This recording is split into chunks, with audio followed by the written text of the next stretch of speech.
നമസ്കാരം മാന്യ പ്രേക്ഷകരെ, വലിയ സ്നേഹ നമസ്കാരം. നോക്കൂ, നമ്മളൊക്കെ എന്തെങ്കിലും പറഞ്ഞു കഴിഞ്ഞാൽ അത് വലിയ വർഗീയതയായി മാറും. അതുകൊണ്ട് തന്നെ വർഗീയത ഞാൻ അങ്ങോട്ട് പറയുന്നില്ല. എന്നാൽ ഉള്ള യാഥാർത്ഥ്യങ്ങൾ പറയുന്നുണ്ട്. ആ യാഥാർത്ഥ്യങ്ങൾ പറയുമ്പോൾ അത് വർഗീയതയായിട്ട് ആർക്കെങ്കിലും തോന്നുന്നുണ്ടെങ്കിൽ നിനക്കൊക്കെ അത് വർഗീയമായിട്ട് തന്നെ എടുക്കാമെന്ന് മാത്രമേ പറയാനുള്ളൂ. നമ്മൾ കണ്ടു, കഴിഞ്ഞ ദിവസം കാശ്മീരിൽ നടന്ന ഭീകര പ്രവർത്തനം, ഇസ്ലാമിക ഭീകരവാദികൾ നടത്തിയ കൊടും ഭീകരത. മുസ്ലിം മതക്കാരിയാണോ മതക്കാരനാണോ എന്ന് ചോദിച്ചുകൊണ്ട് അത് വ്യക്തമാക്കിക്കൊണ്ട് നോക്കൂ, ഒരു സഹോദരിയും ഒരു അച്ഛനും മകളും പോയ സമയത്ത് ഈ അച്ഛനോടും മകളോടും ചോദിക്കുന്നു, നിങ്ങൾ മുസ്ലിം ആണോ എന്ന് ചോദിക്കുന്നു. അപ്പോൾ മുസ്ലിങ്ങൾ അല്ലാത്തവരെ കൊല്ലുന്നത് കണ്ടിട്ട് ഈ സഹോദരി പറയുന്നു, ഈ മകൾ പറയുന്നു, ഞങ്ങൾ മുസ്ലിങ്ങളാണെന്ന് പറഞ്ഞ് രക്ഷപ്പെടാൻ വേണ്ടി ഒരു ചെറിയ കളവ് പറയുന്നു. അപ്പൊ ഈ ഭീകരന്മാർ ചെയ്തതെന്തെന്നറിയാമോ?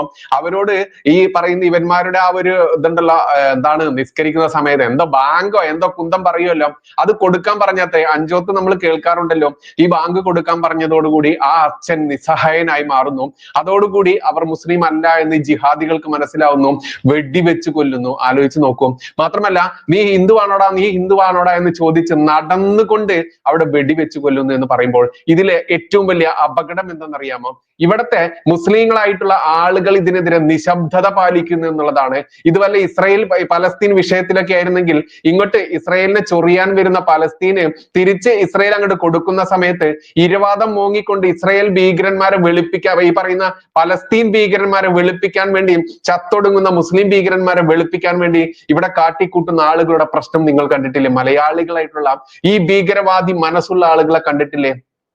അവർക്കൊന്നും 29ഓളം വരുന്ന നിരപരാധികളെ ഈ ഇസ്ലാമിക ഭീകരന്മാർ മതം ചോദിച്ചുകൊണ്ട് തിരഞ്ഞു കൊന്നൊടുക്കിയപ്പോൾ ഒരു വിഷമവുമില്ല, ഒരു പ്രതിഷേധവും ഇല്ല എന്ന് പറയുമ്പോൾ നമ്മൾ ജീവിക്കുന്ന ഈ കേരളം എവിടെ എത്തി എന്നുള്ളത് ഇതിലധികം ഒന്നും പറയണ്ടല്ലോ എന്ന് മാത്രമേ ചോദിക്കാനുള്ളൂ.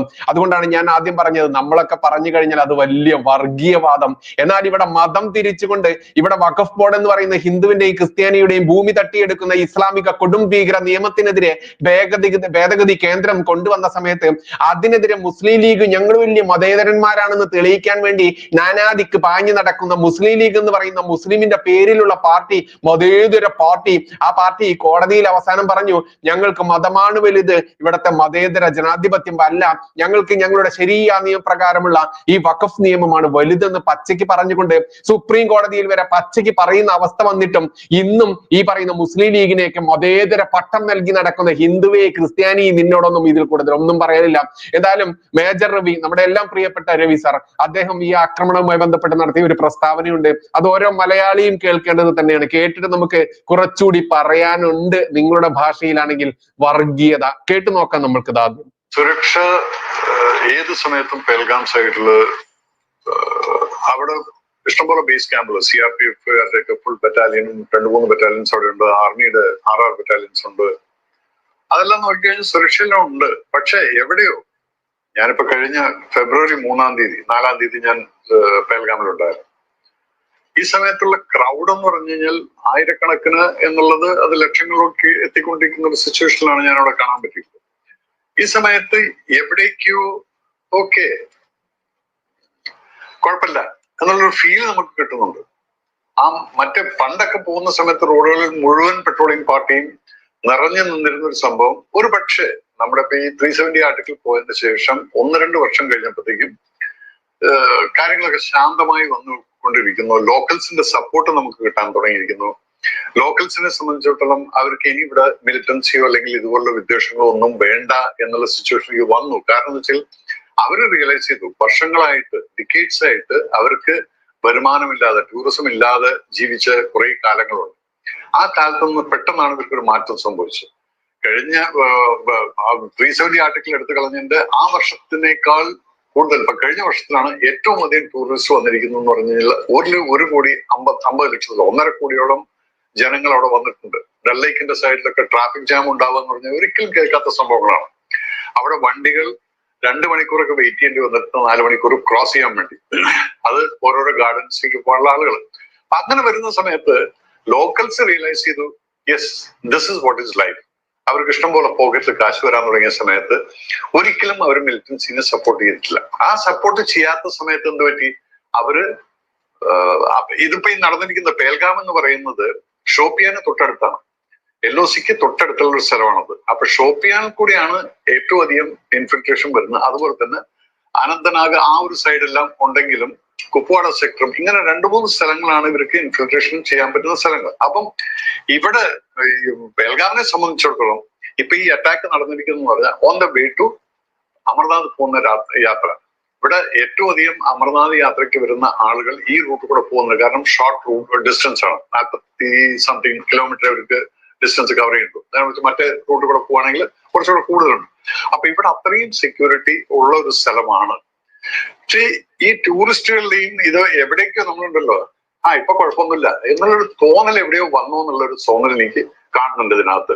പക്ഷേ ഇത് ചെയ്തിട്ടുള്ള ആളുകൾ ആരായാലും, അത് പാകിസ്ഥാൻ ആണെങ്കിലും ശരി, അല്ലെങ്കിൽ ഇവിടെ നിന്നുള്ള സപ്പോർട്ടോട് കൂടിയിട്ട്, ലഷ്കർ തോയ്ബയുടെ സപ്പോർട്ടോട് കൂടിയിട്ട് തന്നെയാണ് പാകിസ്ഥാൻ ISI എപ്പോഴും നമ്മുടെ മേലിൽ അറ്റാക്ക് നടത്തുന്നു. ഈ ഒരു അറ്റാക്കിന് ഞാൻ കാണുന്നത് എന്തെന്ന് പറഞ്ഞു കഴിഞ്ഞാൽ, ഇപ്പൊ അമർനാഥ് യാത്ര വരാൻ പോവാണ്. എലോങ് വിത്ത് ദാറ്റ് ടൂറിസ്റ്റുകൾ വന്നുകൊണ്ടിരിക്കുകയാണ്. ഇത് രണ്ടും കൂടെ ആവുന്ന സമയത്ത് കാശ്മീർ ഈ വർഷം കൂടെ ഈ ടൂറിസം പീസ്ഫുൾ ആയിട്ട് പോയി കഴിഞ്ഞാൽ കാശ്മീരീസിനെ പിന്നെ ഒരിക്കലും ഇവർ വിചാരിക്കുന്ന പോലെ തലയിൽ ഈ നമ്മൾ പാകിസ്ഥാൻകാരാണ് അല്ലെങ്കിൽ നമുക്ക് വേണ്ടിയിട്ടുള്ള രാഷ്ട്രമാണ് കാശ്മീർ എന്നൊക്കെ പറഞ്ഞിട്ട് ആ ബലിപ്പിക്കുന്ന സംഭവങ്ങളൊന്നും നടക്കില്ലേ. അപ്പൊ അതിന്റെ ഒരു ഇനീഷ്യൽ ആയിട്ടാണ് ഇപ്പൊ ഇത് കാണുന്നത്. കാരണം സ്നോ ഫോള് നിന്ന് തുടങ്ങി, കുറേശ്ശെ മഴ തുടങ്ങി, ഇനിയിപ്പോ സമ്മർ സീസണിലോട്ട് വരികയാണ്. ആ സമ്മർ സീസണിലോട്ട് വരുന്ന സമയത്ത് ഇതുപോലൊരു അറ്റാക്ക്, ഈ അറ്റാക്കിനെ കാണുന്നെന്ന് പറഞ്ഞാൽ ഇത് പുൽവാമ അറ്റാക്കിനേക്കാൾ അതേപോലെ തന്നെ പുൽവാമ അറ്റാക്ക് അവന്മാർ ചെയ്തിരിക്കുന്ന ആർമിക്കാരുടെ എഗൻസ്റ്റ് ആയിരുന്നു. ഇന്ന് ഒന്നും അറിയാത്ത സിവിലിയൻസിന്റെ മേളിൽ ഈ അറ്റാക്ക് നടത്തുക എന്ന് പറഞ്ഞാൽ അത് ഏറ്റവും അധികം ഖണ്ഡിക്കേണ്ടതാണ്. ഇവിടെ ഇവിടെ ഒച്ചയും കൂടെ ഒന്നും കേൾക്കുന്നില്ല. ഇവിടെ ഒരു TV ചാനൽ തുറന്നു കഴിഞ്ഞാലും ഇവിടെ ആരും പ്രതിഷേധിക്കുന്നതായിട്ട് സേവ് ഗാസ അല്ലെങ്കിൽ മറ്റതാണ് മറിച്ചാണെന്നൊക്കെ പറഞ്ഞ് പറയുന്ന ആളുകൾ ഇവിടെ ആരും ഒന്നും മിണ്ടുന്നില്ല. ബിക്കോസ് ഇത് എന്തൊക്കെയോ എവിടേക്കോ ഈ ഒരാൾ പറയുന്നത് നമ്മൾ കേട്ടാൽ, ഞാനിപ്പോ നല്ലൊരു വീഡിയോ ഉണ്ടായിരുന്നു, പോയി പറഞ്ഞേക്ക് നിന്റെ കെട്ടിയോടെ ഞങ്ങൾ കൊന്നിരിക്കുന്നു, മോദിയുടെ അടുത്ത് വന്ന് രക്ഷിക്കാൻ പറഞ്ഞു. അവിടെ നിങ്ങൾ വേറൊരു കാര്യം ശ്രദ്ധിച്ചു, യുവമാര് ചോദിച്ചിരിക്കുന്നു അവിടെ ലോക്കൽ, എനിക്ക് അവിടെ എന്റെ ലോക്കൽ ആളുകൾ കുറെ ഉണ്ട്, പട്ടാളക്കാരും അതുപോലെ തന്നെ റിട്ടയർ ആയിട്ട് ഞാനൊക്കെ ഷൂട്ടിങ്ങിന് പോകുന്ന സമയത്ത് അവരാണ് പ്രൊഡക്ഷൻ ഒക്കെ നോക്കുന്നത്. രാത്രി ഒരുത്തം വിളിച്ചിട്ട് പറഞ്ഞു, സാബ് ബർബാദ് കല്യാണം ആണ്, കരഞ്ഞുകൊണ്ടായിരുന്നു. അപ്പൊ പറഞ്ഞു ഞങ്ങളൊക്കെ അവിടെ തന്നെ ഉണ്ട് സർ, പക്ഷെ ആളുകളെ പറഞ്ഞ് മനസ്സിലാക്കാൻ സാധിക്കില്ല. അതിന്റെ ഇടയിൽ ഇവന്മാര് ചില ഡയലോഗ് അടിച്ചിരിക്കുന്നു ഈ വെടിവെച്ച് കൊല്ലുന്ന സമയത്ത്, ഹിന്ദു കോനെ മുസ്ലിം കോനെ. അർത്ഥം എന്താണ്? ഇവിടെ ഈ രാജ്യത്ത് അൺട്രസ്റ്റ് ഉണ്ടാക്കുക, ഇവിടെ മനസ്സമാനിച്ച് ജീവിക്കുന്ന ഹിന്ദുക്കളെയും മുസ്ലിങ്ങളുടെയും ഇടയ്ക്ക് ഇതുണ്ടാക്കിയിട്ട് ഇത് ഈ ഹിന്ദു കോനെ മുസൽമാൻ കോനെ എന്ന് ചോദിച്ചിട്ട് ഹിന്ദുക്കളെ മാത്രം വെടിവെച്ച് കൊല്ലുന്ന കാണിക്കുന്ന സമയത്ത് അവരെന്താണ് ഉദ്ദേശിക്കുന്നത്? ഇവിടെ ഹിന്ദുക്കളെ മുഴുവൻ കൊല്ലാൻ വേണ്ടി മുസ്ലിം ഇറങ്ങിയിരിക്കുകയാണെന്നുള്ളൊരു അത് ഈ ഒരു മെസ്സേജ് കൺവേ ചെയ്തു കഴിഞ്ഞാൽ കാശ്മീർ മാത്രമല്ല പലയിടത്തും ഇതിന്റെ റിപ്രിക്കഷൻസ് ഉണ്ടായിരിക്കും. തീർച്ചയായും ഇതുപോലെ തെറ്റിദ്ധാരണകൾ വരുത്തിക്കൊണ്ട് ഉള്ള ഒരു ഭീകരാക്രമണമാണ് ഈ നടന്നിരിക്കുന്നത്. പാകിസ്ഥാനിൽ പോയിട്ട് ഇവിടെ നിന്നുള്ള ആളുകൾ പോലും നമ്മുടെ ഇന്ത്യക്ക് അകത്ത് നിന്നുകൊണ്ട് പോലും സൊറോസിനെ പോലുള്ള ആളുകളുടെ ഏജന്റുമാരായിട്ട് നിൽക്കുന്ന കുറെ ആളുകൾ നമ്മുടെ ഇന്ത്യ മഹാരാജ്യത്തിലുണ്ട്, രാജ്യദ്രോഹികളുടെ അൾട്ടിമേറ്റ് എന്ന് പറയുന്നത്. ഈ ആളുകളൊക്കെ ഇതുപോലുള്ള സംഭവങ്ങൾ നടക്കുന്ന സമയത്ത് അതിന്റെ ഉള്ളിൽ കൂടിയാണ്, അത് തന്നെ പെരകത്തുന്ന സമയത്ത് കഴുക്കോലൂര എന്ന് പറയുന്ന പോലെയാണ് ഇതൊന്നും നടക്കുന്നതിന്റെ കൂടുതൽ ഈ ഒരു ഡയലോഗും കിട്ടേക്കാം. ഹിന്ദു കോനെ മുസ്ലിമാൻ കോനെ, അവന് ഹിന്ദു മുസ്ലിം ഒന്നും ഇല്ല. അവനെ സംബന്ധിച്ചിടത്തോളം ഇന്ത്യക്കാർ, ഞാൻ എന്റെ പടങ്ങളിൽ എഴുതുന്ന ഡയലോഗ് ഇത് തന്നെയാണ്, അവരെ സംബന്ധിച്ചിടത്തോളം ഇവിടെ ഇന്ത്യയിലത്തെ മുസ്ലിംസ് എന്ന് പറഞ്ഞാൽ അങ്ങനെ ഒരു മുസ്ലിംസ് ഇല്ല. ഇവന്മാർക്ക് അറിയണ്ടേ സാർ? ഈ ഒരു ഡയലോഗ് എന്തിനാണ് അവിടെ പറഞ്ഞിരിക്കുന്നത്? ഇത് കേൾക്കുന്ന നോക്കൂ, ഇവിടെ നമ്മുടെ മേജർ രവി സാർ പറഞ്ഞത് ഇവിടത്തെ ചില മുസ്ലിങ്ങളൊക്കെ ധരിച്ചു നടക്കുന്നുണ്ട് ഞങ്ങൾ എന്തോ വലിയ സംഭവം. ഒന്നുമല്ല, നീയൊക്കെ വിദേശത്ത് പോകുമ്പോൾ നിനക്കൊക്കെ പാസ്പോർട്ട് തരുന്നുണ്ട്, ആ പാസ്പോർട്ടിൽ ഒന്ന് എഴുതി വെച്ചിട്ടുണ്ട് നീ ഒരു ഇന്ത്യക്കാരനാണ്, നിന്റെ ഐഡന്റിറ്റി ഇന്ത്യക്കാരൻ മാത്രമാണ്. അതുകൊണ്ട് ഹമാസ് എന്ന് പറയുന്ന കൊടും ഭീകരന്മാർ ഇസ്രായേലിലേക്ക് ഇരച്ചു കയറിക്കൊണ്ട് പാവം പിടിച്ച നിരപരാധികളെ കൊന്നൊടുക്കിയ സമയത്ത്, കുഞ്ഞു മക്കളെ തട്ടിയെടുത്ത് കഴുത്തറുത്തും ബലാത്സംഗം ചെയ്ത് സ്ത്രീകളെയും കുഞ്ഞു മക്കളെയും ഉപദ്രവിച്ച സമയത്ത് ഈ ഹമാസിന് വേണ്ടി രോധിച്ച് ആ ചെയ്ത കൊടും ക്രൂരന്മാരുടെ ഭീകരന്മാരുടെ ഫോട്ടോയുമായിട്ട് ഇവിടെ ആരാധിച്ചുകൊണ്ട് പല വേദികളിലും കൊണ്ടു നടക്കുക. മലപ്പുറം പോലെയുള്ള ജില്ലയിൽ ഇവരെ പബ്ലിക്കിന് മുൻപിൽ വിലസാൻ വേണ്ടി ഇവന്റെയൊക്കെ ഫോട്ടോ പതിപ്പിച്ച ഓട്ടോറിക്ഷ ഓടിക്കുക. ഇതൊക്കെ ചെയ്യുന്ന ഒരാൾ പോലും ഇന്ത്യക്കാരായിട്ടുള്ള നിരപരാധികളായിട്ടുള്ള 29 ഹിന്ദുക്കളെ മതം ചോദിച്ചുകൊണ്ട് വെട്ടിക്കൂട്ടി അരിയുന്ന പോലെ തന്നെ ഈ പറയുന്ന വെടിവെച്ച് 0 പോയിന്റിൽ ഇരുന്നു കൊണ്ട് ആ കൊന്നൊടുക്കിയതിനെതിരെ ഒരു മുസ്ലിമും ശബ്ദിക്കുന്നില്ല എങ്കിൽ ഹമാസിലേക്കും ഓൾ ഐസ് ഫോർ റാസ എന്ന് പറഞ്ഞ് ക്യാമ്പയിൻ നടത്തിക്കൊണ്ട് ഈ ഹമാസ് ഭീകരന്മാരിലേക്ക് മാത്രം ദൃഷ്ടി പായിക്കുന്ന മുസ്ലിങ്ങൾ എന്ന് പറയുന്ന നമ്മുടെ സഹോദരങ്ങൾ, നിങ്ങൾ യഥാർത്ഥ ജനാധിപത്യ വിശ്വാസികളാണെങ്കിൽ, യഥാർത്ഥ ഭാരതീയരാണെങ്കിൽ എന്തേ ഇതിനെതിരെ, ഈ അരുംകൊലയ്ക്കെതിരെ മിണ്ടുന്നില്ല എന്ന് ആരും ചോദിച്ചു കളയരുത്. കാരണം എന്താ? അത് ചോദിച്ചാൽ ഇവിടെ മതേതരം ഞാൻ പറയുന്നില്ല ഭാഷ, ഇതിന് പറയേണ്ട ഭാഷ ഏതെന്ന് നിങ്ങൾക്കറിയാമല്ലോ. നോക്കൂ, സൈന്യം ഇരച്ചു കയറിയിട്ട് തന്നെയുണ്ട്. സൈന്യം തിരിച്ചറിഞ്ഞിരിക്കുന്നു ആരാണ് ഇതിന് പിറകിൽ പ്രവർത്തിച്ചതെന്ന് തിരിച്ചറിഞ്ഞിരിക്കുന്നു. അതുമായി ബന്ധപ്പെട്ട് വന്ന വാർത്ത അത് കൃത്യമായിട്ട് കേൾക്കേണ്ടത് തന്നെയാണ്. കേട്ടു നോക്കൂ. മേജർ രവി, ഇപ്പം പാക് തീവ്രവാദികളാണ് പിന്നിൽ, ലഷ്കർ കമാൻഡർ ആണ് ഇതിന്റെ മുഖ്യ ആസൂത്രണം. ഇവിടുത്തെ മലയാളി ജിഹാദികളുടെ അപ്പൂപ്പന്മാരാ പാകിസ്ഥാനികൾ, ഭീകരവാദികൾ, ഏറ്റവും അടുത്ത അനുയായി ഭാരതീയരെ കൊന്നിരിക്കുന്നത് അറിയാമോ? സുഹൃത്താണ് എന്നുള്ള വിവരങ്ങളാണ് നമുക്ക് ലഭിക്കുന്നത്. അഥവാ പ്രദേശവാസികളുടെ മറ്റു സഹായം ഉണ്ടെങ്കിൽ ഇവരെ പിടികൂടുക, ഈ 6 ഭീകരവാദികളെ പിടികൂടുക എളുപ്പമായിരിക്കുമോ? ഒരു സംശയമില്ല. കാരണം ഇനിയിപ്പോ നമ്മൾ ഈ ലോക്കൽ ഇന്റലിജൻസ് എന്ന് പറയുന്ന ഒരു സംഭവം അത് ഡെഫിനറ്റ് ആയിട്ട് നമുക്ക് പോസിറ്റീവായിട്ടാണ് ഇന്നത്തെ ഒരു അവസ്ഥയിൽ കാശ്മീരിനെ ഞാൻ കാണും. കാരണം ലോക്കലുകാര് അവര് നമുക്ക് ഇൻഫർമേഷൻ തരും. പണ്ട് അങ്ങനെയല്ലായിരുന്നു, അവര് മിണ്ടാതിരിക്കുമായിരുന്ന ഒരു കാലം ഉണ്ടായിരുന്നു. പക്ഷെ ഇന്ന് അങ്ങനെയല്ല. ഇന്ന് ഡെഫിനറ്റ് ആയിട്ടും ആ ലോക്കലുകാരുടെ ഇന്നലത്തെ രാത്രിയിലത്തെ ശബ്ദത്തിൽ നിന്ന് എനിക്ക് മനസ്സിലാക്കാൻ സാധിക്കുന്നുണ്ട്. അവർ എന്ത് ഇൻഫർമേഷൻ കിട്ടിക്കഴിഞ്ഞാലും അത് പോലീസിനെ എല്ലാ ആർമീനെ അറിയിച്ചിരിക്കും. അത് ഇപ്പൊ പോലീസും അവിടുത്തെ നോക്കിക്കഴിഞ്ഞാൽ ദേ ആർ ഓൾസോ ഈ ഒരു ബയസ്ഡ് അല്ല. ഇതുപോലുള്ള കാര്യങ്ങൾക്ക് ഡെഫിനറ്റ് ആയിട്ടും അവർ നമ്മുടെ കൂടെ നിന്നുകൊണ്ട് തന്നെ ഇവർക്ക് എഗൻസ്റ്റ് ആയിട്ട് വർക്ക് ചെയ്യും. പക്ഷെ അറ്റ് ദ സെയിം ടൈം നമ്മളിപ്പോ ഗവൺമെന്റ് എടുക്കുന്ന ഒരു തീരുമാനം എന്ത് തന്നെയായാലും ശരി, അത് ഇമ്മീഡിയറ്റ്ലി എടുക്കുക. അത് ഗവൺമെന്റ് അവിടെ പോയിട്ട് ഈ ലഷ്കർ ഇ തോയ്ബയുടെ ക്യാമ്പുകൾ എവിടെയൊക്കെ ഉണ്ട് അതെല്ലാം മാർക്ക് ചെയ്ത് വെച്ചിട്ടുള്ള സ്ഥലങ്ങളാണ്, ട്രെയിനിങ് ക്യാമ്പുകളും ഇവരുടെ സ്ഥലങ്ങളെല്ലാം. ഇത് ഒരു സ്ഥലം മാത്രമല്ലാതെ ഒരടിക്ക് ഇതെല്ലാം കൂടെ അങ്ങ് വൈപ്പ് ഔട്ട് ചെയ്ത് കഴിഞ്ഞാൽ, അതേ സമയത്ത് ഇവിടെ ഇരിക്കുന്ന രാജ്യസ്നേഹികളായിട്ടുള്ള ഓരോ വ്യക്തികളോടും ഞാൻ പറയുന്നത്, നിങ്ങൾക്കെല്ലാം ഒരു ശകലം മനസാക്ഷി ഉണ്ടെങ്കിൽ ഈ സമയത്ത് രാഷ്ട്രീയമെല്ലാം മറന്നുകൊണ്ട് നമ്മൾ ഒറ്റക്കെട്ടായി നിന്നുകൊണ്ട് രാജ്യത്തിന് വേണ്ടിയിട്ട് സംസാരിക്കാൻ, അത് ഞമ്മന് പറ്റില്ല സാറേ. സെൻട്രൽ ഗവൺമെന്റിന്റെ കൈകൾ ശക്തരാക്കി. അത് ഞമ്മന് പറ്റില്ല മേജർ രവി സാറേ. ഞമ്മന്റെ കിതാബാണ്, നമ്മന്റെ പുസ്തകമാണ് വലുത് മേജർ രവി സാറേ. അതാണല്ലോ അൽ കേരളത്തിൽ ഈ വാർത്ത പുറത്തു വന്ന സമയത്ത് തന്നെ എല്ലാ സോഷ്യൽ മീഡിയ ഹാൻഡിലുകളും നിങ്ങളൊന്ന് പരിശോധിച്ച് നോക്കുക. മുസ്ലിം നാമധാരികളായിട്ടുള്ള ആളുകളുടെ കമന്റുകൾ നിങ്ങൾ പരിശോധിച്ച് നോക്കുക. ഇന്ത്യ വിരുദ്ധത, ഭാരതീയ വിരുദ്ധത, ഭാരത സൈന്യ വിരുദ്ധത, ഭാരതത്തിന്റെ ഈ ഭരണഘടനാ വിരുദ്ധത കൃത്യമായിട്ടും കാണാൻ പറ്റും.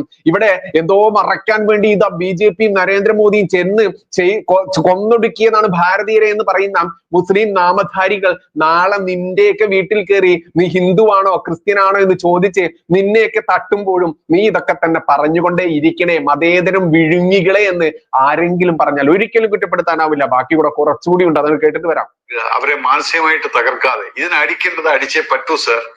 അല്ലാതെ എവിടെയെങ്കിലും വന്നിട്ട് നിഷ്കർമ്മങ്ങളായ കുറെ ആളുകളെ ഏതെങ്കിലും രാജ്യത്ത് നിന്ന് നമ്മുടെ രാജ്യത്ത് വന്നിട്ട് അവരെ കൊന്നിട്ട് അങ്ങ് പോയി കഴിഞ്ഞാൽ പിന്നെ അവരെ ഞങ്ങൾ ഡിപ്ലോമാറ്റിക്കലി സംസാരിക്കാം, അല്ലെങ്കിൽ മെഴുകുതിരി കത്തിച്ചു വെച്ചേക്കാം. അതല്ല വേണ്ടത് സർ. തിരിച്ചു പോയിട്ട് അടിക്കേണ്ടവനെ ചെയ്യും, കൊടുത്തിരിക്കും, എല്ലാ ക്യാമ്പുകളും തകർത്തിരിക്കണം. ഇനി ഇതുപോലുള്ള അറ്റാക്ക് ചെയ്യാനുള്ള ധൈര്യമാർക്ക് ഉണ്ടാവാൻ പാടില്ല. അതിന് ലോക്കലിന്റെ ഫുൾ സപ്പോർട്ട് കാശ്മീരിൽ കിട്ടും എന്നുള്ളത് 100% എനിക്ക് ഉറപ്പാണ്. കാരണം ഇന്നത്തെ ലോക്കൽസ് ഇന്ന് ഗവൺമെന്റിനെ സപ്പോർട്ട് ചെയ്യുന്ന ലോക്കൽസ് ആണ്. കാരണം അവർ ജീവിക്കാൻ പഠിച്ചു. ഇതാണ് ജീവിതം, ഇതാണ് ഞങ്ങളുടെ വരുമാനം എന്ന്. നോക്കൂ, കാശ്മീരിന് എത്രയോ പതിറ്റാണ്ട്, 6.5 പതിറ്റാണ്ടിലധികം തങ്ങളുടെ കാൽക്കീഴിൽ വെച്ച് പാകിസ്ഥാൻ ഭീകരവാദികൾ അവിടത്തെ ജനങ്ങളെ ഇസ്ലാം എന്നും ക്രിസ്ത്യൻ എന്നും ഹിന്ദു എന്നും തരംതിരിച്ചുകൊണ്ട് അവിടുത്തെ ഹിന്ദുവിനെയും ക്രിസ്ത്യാനിയെയും നിഷ്കരണം കൊന്നൊടുക്കിക്കൊണ്ട് ഓടിച്ചുകൊണ്ട് കാശ്മീർ പണ്ഡിറ്റുകളുടെയൊക്കെ കഥ നിങ്ങൾക്കറിയാമല്ലോ. അങ്ങനെ ഓടിച്ച് ഞമ്മന്റെ രാജ്യമാക്കി മാറ്റി ഈ കാശ്മീരിനെ മാറ്റിയപ്പോൾ അവിടുത്തെ ജനങ്ങൾ ജീവിക്കാൻ നിവൃത്തിയില്ലാതെ കഷ്ടപ്പെട്ട് ഈ മതം തിന്ന് ജീവിച്ചത് അവർ കണ്ടു. എന്നാൽ ഇവിടെ ആർട്ടിക്കിൾ 370 നിർഭയം നരേന്ദ്രമോദിജി എടുത്തു കളഞ്ഞ സമയത്ത് ഈ കാശ്മീരിലെ ഈ അവശേഷിക്കുന്ന ഭീകരവാദികൾ ടാർഗറ്റ് ചെയ്ത് അവരെ മതം തീറ്റി പോറ്റി വളർത്തിയ ഈ മുസ്ലിങ്ങൾ മനസ്സിലാക്കി, കാശ്മീർ മുസ്ലിങ്ങൾ ഇതായിരുന്നു ഞങ്ങൾ പ്രതീക്ഷിച്ചത്. അങ്ങനെ നരേന്ദ്രമോദിജി അവർക്ക് സമ്പന്നത നൽകിയിരിക്കുന്നു. അവിടെ വിദേശികളായിട്ട് ടൂറിസ്റ്റുകൾ, നമ്മുടെ ഇന്ത്യക്കാരുമായിട്ട് ടൂറിസ്റ്റുകൾ ഒഴുകുന്നു. അവർക്ക് കാശിന് കാശ്, അവരുടെ എല്ലാ വിഭവങ്ങളും വികസിക്കുന്നു. കാരണം ഭാരതത്തിന്റെ സ്വർഗഭൂമിയാണ് കാശ്മീർ. ആ സ്വർഗഭൂമിയെ വീണ്ടും ഈ പറയുന്ന സ്വർഗഭൂമിയാക്കാൻ നരേന്ദ്രമോദിജി 2014 ശേഷം വരേണ്ടി വന്നു. 70-70ഓളം വർഷം അതിലധികം 6.5 പതിറ്റാണ്ടിലധികം ഇവിടെ ഭരിച്ച കോൺഗ്രസ് ഈ കാശ്മീരിനെ, ഭാരതത്തിന്റെ സ്വർഗഭൂമിയെ ഇസ്ലാമിക ഭീകരന്മാർക്ക് തീരെഴുതി കൊടുത്ത് അവിടുത്തെ കാശ്മീർ പണ്ഡിറ്റുകൾക്കും ക്രിസ്ത്യാനികൾക്കും ജീവനും കൊണ്ട് ഓടാൻ വേണ്ടി അവസരം ഒരുക്കി കൊടുത്തപ്പോൾ അത് തിരുത്തി എഴുതിയ നരേന്ദ്രമോദിജിയെ ഇന്നും അവിടുത്തെ ലോക്കൽ സപ്പോർട്ട് ചെയ്യുന്നു എന്ന് പറയുമ്പോൾ എന്താണ് അതിനെ കൊണ്ട് അർത്ഥമാക്കേണ്ടത്? മതം ചോദിച്ചു കൊല്ലുമ്പോൾ അതിനെ മതം ചോദിച്ചുകൊണ്ട് തന്നെയാണ് കൊന്നത് എന്ന് പച്ചയ്ക്ക് പറയാൻ നട്ടല്ലില്ലാത്ത ഇവിടത്തെ നപുംസകങ്ങളായ കൂട്ടിക്കൊടുപ്പ് മാധ്യമങ്ങൾ ഈ വാർത്ത മുക്കുമ്പോൾ ഇതുപോലെ നമ്മൾക്ക് പച്ചയ്ക്ക് പറയേണ്ടി വരുന്നു. ഇതും നരേന്ദ്രമോദിജിയുടെ തിരക്കഥ പ്രകാരം ഈ ഭാരതീയരെ കൊന്നൊടുക്കിയതും നരേന്ദ്രമോദിജിയാണെന്ന് പറയുമ്പോൾ ഇവറ്റകളോടൊക്കെ മിഡ് ഫിംഗർ നമസ്കാരം അല്ലാതെ എന്താണ് ചോദിക്കാനുള്ളതെന്ന് ഓരോ ഭാരതീയനും ചോദിക്കേണ്ടതുണ്ട്.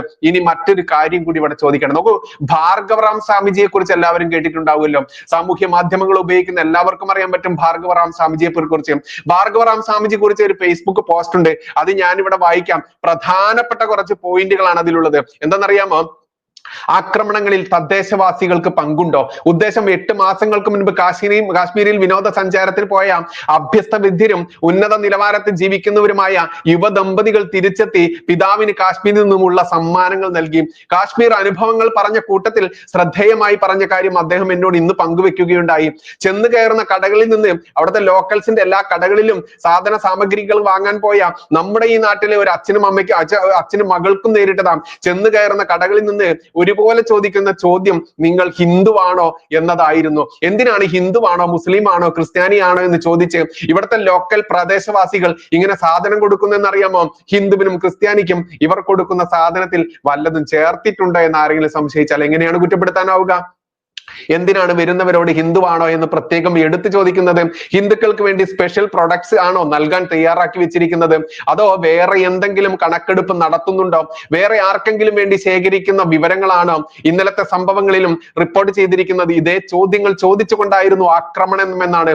ഏതായാലും തദ്ദേശവാസികൾക്ക് അവിടെ പ്രത്യേകിച്ച് കടകൾ, സ്ഥാപനങ്ങൾ, സേവന സംരംഭങ്ങൾ ഇവയൊക്കെ നടത്തി പോന്നിരുന്നവർക്ക് ഈ ആക്രമണത്തിൽ പങ്കാളിത്തം സംശയിക്കാവുന്ന ഈ അനുഭവത്തിന്റെ വിശദാംശങ്ങൾ ബന്ധപ്പെട്ടവരെ അറിയിച്ചിട്ടുണ്ട് എന്നാണ് ഭാർഗവറാം സ്വാമിജി എഴുതിയിരിക്കുന്നത്. ഇനി നോക്കൂ, എല്ലാത്തിനും നമ്മൾ പറഞ്ഞു പട്ടാളം ഇരച്ചു കയറി എന്ന് പറഞ്ഞില്ലേ, വെറുതെ ഒന്നുമല്ലെന്നേ. അമിത്ഷാ ഭാരതത്തിന്റെ നട്ടെല്ലുള്ള ആഭ്യന്തരമന്ത്രി പച്ചയ്ക്ക് പറഞ്ഞതെന്നറിയാമോ? അതിൽ 3 പോയിന്റുകൾ എടുത്തെടുത്ത് പറഞ്ഞിട്ടുണ്ട്. എന്തെന്ന് കേൾക്കണം. ഇവിടത്തെ ജിഹാദികൾക്ക് കുഴലൂതി നടക്കുന്ന, ഇവിടെ ഭാരതീയരെ ആക്രമിച്ചു കൊല്ലുമ്പോൾ അതിലും മതം തിരികിക്കൊണ്ട് മനസ്സിലെങ്കിലും സന്തോഷിച്ച് നടക്കുന്ന നാമധാരികൾ കേൾക്കണം. ഇവിടെ അമിത്ഷാ എന്ന് പറയുന്ന ഒരു നട്ടെല്ലുള്ള ആഭ്യന്തരമന്ത്രി പറഞ്ഞിട്ടുണ്ട് മറ്റൊന്നുമല്ല, 3 പോയിന്റാ പറഞ്ഞിരിക്കുന്നത്. With a heavy heart. അതായത് ഈ നടന്ന സംഭവത്തിൽ നമ്മുടെ ഹൃദയം തകർക്കുന്ന, വലിയ വേദനയോടുകൂടി തന്നെ നമ്മുടെ ഹൃദയം തകർത്തിരിക്കുന്നു. ഇനിയോ മറ്റൊന്ന് അദ്ദേഹം പറയുന്നു, will not bend to terror. ഒരു ഭീകരതയ്ക്കും മുൻപിലും ഭാരതത്തിന്റെ നട്ടെല്ല് വളയില്ല എന്ന് കട്ടിക്ക് അദ്ദേഹം പറഞ്ഞിട്ടുണ്ട്. പിന്നെ ഒന്നുകൂടെ പറയുന്നുണ്ട്, വിൽ നോട്ട് ബി സ്പെയർഡ്.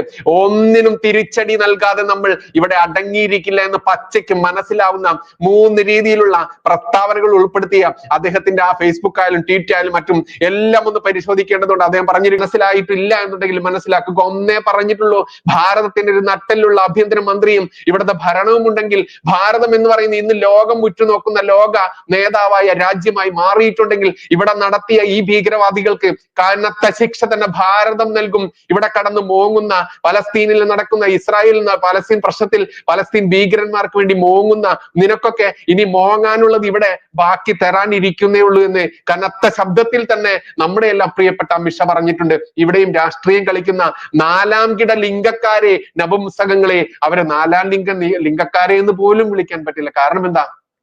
അവരുടെ അത്ര പോലും സംസ്കാരമില്ലാതെ എന്റെ പെറ്റ നാട്, എന്റെ ഭാരതത്തിനെതിരെ ഇത്തരത്തിൽ കൊലവിളി നടത്തുന്ന ഇസ്ലാമിക ഭീകരന്മാർ അഴിഞ്ഞാടുമ്പോൾ അവന്റെ ആ ഇസ്ലാമിക ഭീകരന്റെ മതവും എന്റെ മതവും ഒന്നായതുകൊണ്ട് മതവാദികളായിട്ടുള്ള ആളുകൾ, തീവ്രവാദികൾ ഈ ഭാരതത്തിന്റെ ഉപ്പും ചോറും നക്കിക്കൊണ്ട് അവർക്ക് വേണ്ടി ഇവിടെ ഓശാരം പാടുമ്പോൾ ഇവിടുത്തെ മാധ്യമങ്ങൾ കുഴലൂത്ത് നടത്തുമ്പോൾ എന്റെ വികാരം പൊട്ടിപ്പുറപ്പെടുക തന്നെ ചെയ്യും. കാരണം ഞാനൊരു ഭാരതീയനാണ്, ഒറ്റ തന്തയ്ക്ക് പിറന്നവനാണ്. പല തണ്ട ഉസ്താദുമാർക്ക് പിറന്നതല്ല നിന്റെയൊക്കെ പോലെ എന്ന് പച്ചയ്ക്ക് ഓരോ ഭാരതീയനും വിളിച്ചു പറയുമ്പോൾ എങ്ങനെയാണ് അവരെ വർഗീയവാദികൾ എന്ന് പറയുക? എങ്ങനെയാണ് ഇവരെ തീവ്രവാദികളായി പറയുക? എന്തിനും ഏതിനും ചാപ്പകുത്തി സംഘി എന്ന ചാപ്പകുത്തി നീയൊക്കെ ഇവിടെ ധർമ്മം പറയുന്ന, സത്യം വിളിച്ചു പറയുന്ന ആളുകൾക്കെതിരെ നീയൊക്കെ കാട്ടിക്കൂട്ടുന്ന ഈ കോപ്രായങ്ങൾ മനസ്സിലാക്കുന്ന ഒരു തലമുറ ഇവിടെ വളർന്നു വരുന്നുണ്ടെന്ന് നീ മനസ്സിലാക്കുക. ഇവിടെ എത്രയൊക്കെ സംഘി ചാപ്പകുത്തിയാലും ഇവൻ വർഗീയവാദിയാണെന്ന് ചാപ്പകുത്തി കൊടുത്തുകൊണ്ട് അവരെയൊക്കെ വായടപ്പിക്കാൻ വേണ്ടി നീയൊക്കെ മിനക്കെട്ടാലും നിന്റെയൊക്കെ മനസ്സിലുള്ള കാര്യങ്ങൾ ഇവിടുത്തെ തലമുറ മനസ്സിലാക്കി വരുന്നുണ്ട്. ഈ ഭാരതത്തെ നശിപ്പിക്കാൻ വേണ്ടി മതം തിന്ന് ജീവിക്കുന്ന നീയൊക്കെ എക്കാലവും ഈ നാടിന്റെ ശാപമാണെന്ന് കൃത്യമായിട്ടും ഈ നാട്ടിലെ യുവതലമുറ ഒരു വലിയ വിഭാഗം മനസ്സിലാക്കി വരുന്നുണ്ട്. ഈ പറയുന്ന ഇസ്ലാമിക ഭീകരന്മാരെ പിന്തുണച്ച് നടക്കുന്ന ഇടതും വലതും എന്താണെന്ന് ഇവിടത്തെ പുതിയ തലമുറ മനസ്സിലാക്കി വരുന്നുണ്ടെന്ന് പച്ചയ്ക്ക് പറയുന്നുണ്ട്. നന്ദി, നമസ്കാരം. ജയ് ഹിന്ദ്, ജയ് ശ്രീറാം.